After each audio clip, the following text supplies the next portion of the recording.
Gustong daratang na ing masaya at makulang bengik ng syudad San Fernando, Pampanga, ing Giant Lantern Festival, matulano puso ring sablang memalen. Kalupa ka ring aliw ang selebrasyon na taula ring piaglon, King GLF, ding mga regula paroda ring barangay na ning syudad ding bida. Kaslag da reni ang gana king patdandala, kareni la makatutok ding matat atensyon ding balang talapanalbe.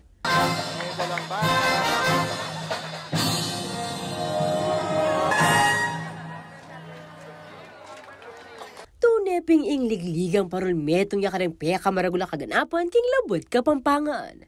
Inya naman agyang ding mapilang sikat artista bisalang datang at makyabe king sayaning selebrasyon.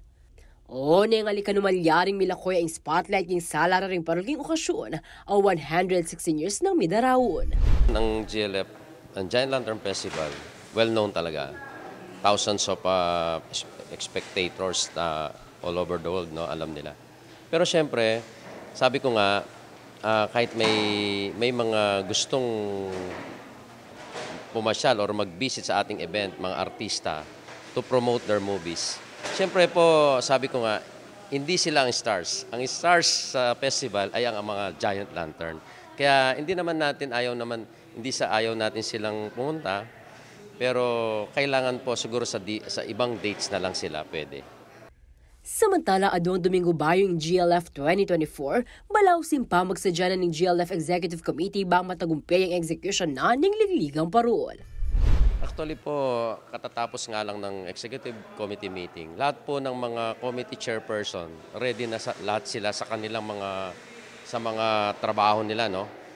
Halos kaya mabilis lang ang meeting ngayon, puro updates na lang, kung ano gagawin natin. Kumbaga, halos lahat ready na po.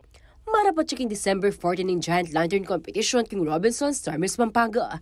Dapat miras niya ang gana king January 1 to 2025 in duration na ng festival.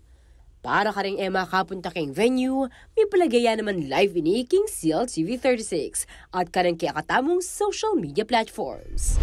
Muli po, iniimbita po kayo ng Giant Lantern Festival Chairperson na pumunta po kayo sa December 14. Dapat mas maaga po, 5:30 p.m. nandun na kayo sa Robinson Star Mill. Sabado po ito.